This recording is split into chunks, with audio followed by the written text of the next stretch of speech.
जय श्री राम।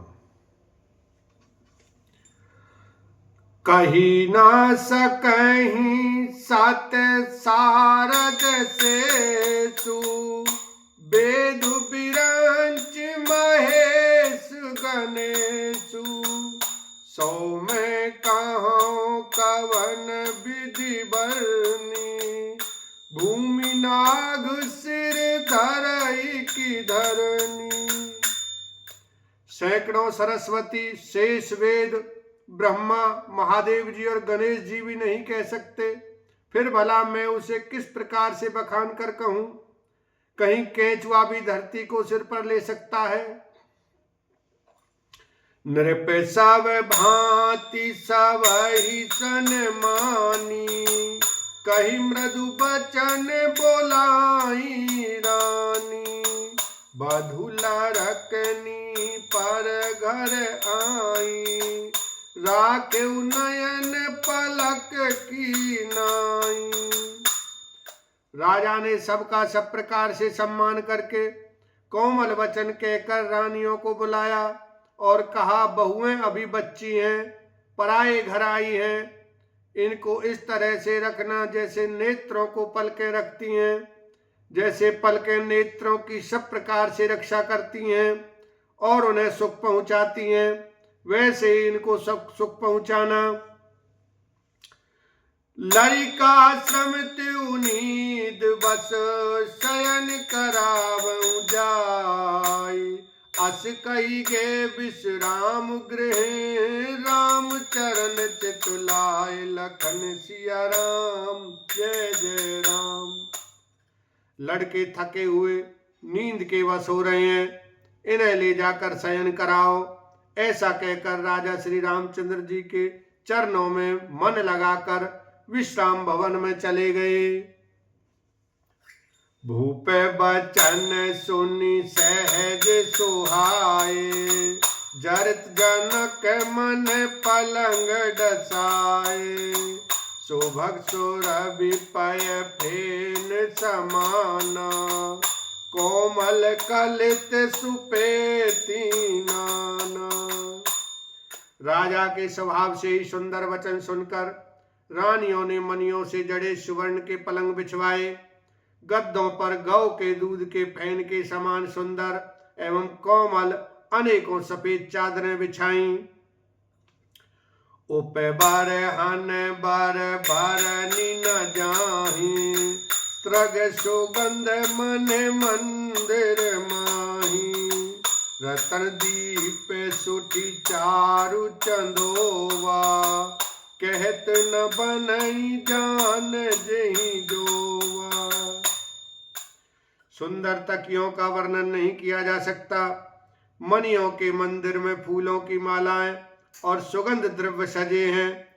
सुंदर रत्नों के दीपकों और सुंदर चंदोवे की शोभा कहते नहीं बनती। जिसने उन्हें देखा हो वही जान सकता है। सेज रुचिर रचि राम उठाए प्रेम समेत पलंग पौढ़ाए अज्ञा पुन पुनि भाई न दीनी निज निज सेज शयन तिन कीनी। इस प्रकार सुंदर सैया सजाकर माताओं ने श्री रामचंद्र जी को उठाया और प्रेम सहित पलंग पर पौढ़ाया।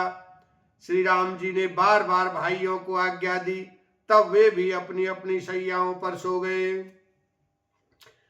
देखी श्याम मृदु मंजुल गाता कहीं सप्रेम बचन सब माता मार्ग जात भयावनी भारी कई विधि तात ताड़ का मारी। श्री राम जी के सांवले सुंदर कोमल अंगों को देखकर सब माताएं प्रेम सहित वचन कह रही हैं, हे तात, मार्ग में जाते हुए तुमने बड़ी भयावनी ताड़का राक्षसी को किस प्रकार से मारा। घोर निशाचर विकट भट समर गनई नहीं काहू मारे सहित सहायक मी खल सिया राम, जय जय राम।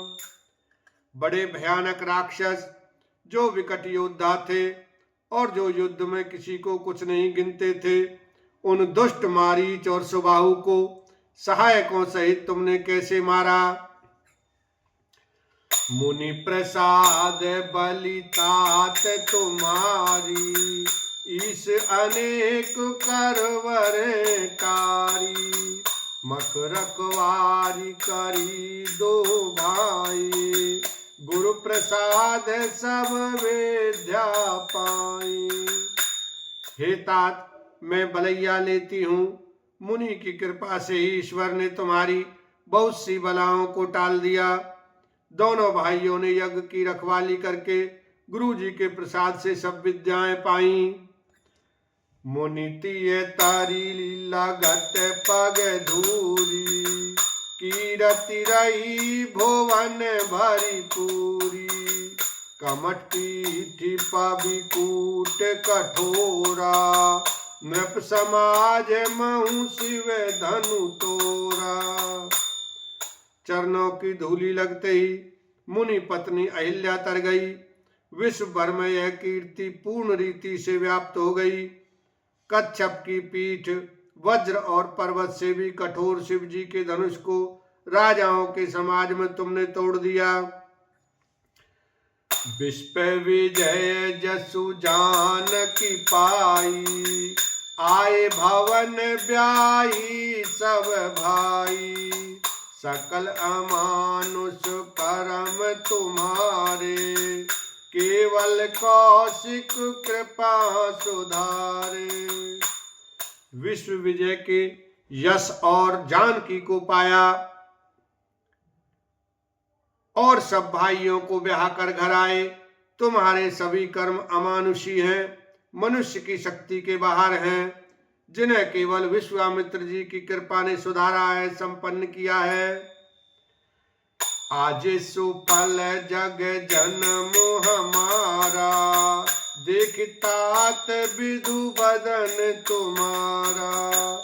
जे दिन गए तुम्हें बिनु देखे, ते बिरांच जन पारई लेखे। हे तात, तुम्हारा चंद्रमुख देखकर आज हमारा जगत में जन्म लेना सफल हुआ।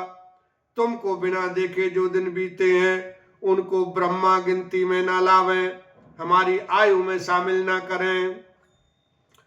राम प्रतोषी मातु सब, कही विनीत बर बैन।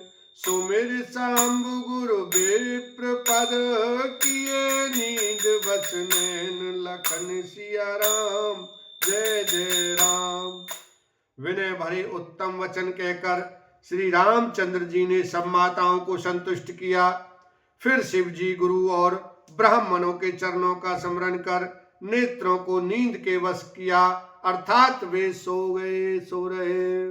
बोलो सियावर रामचंद्र की जय, उमापति महादेव की जय।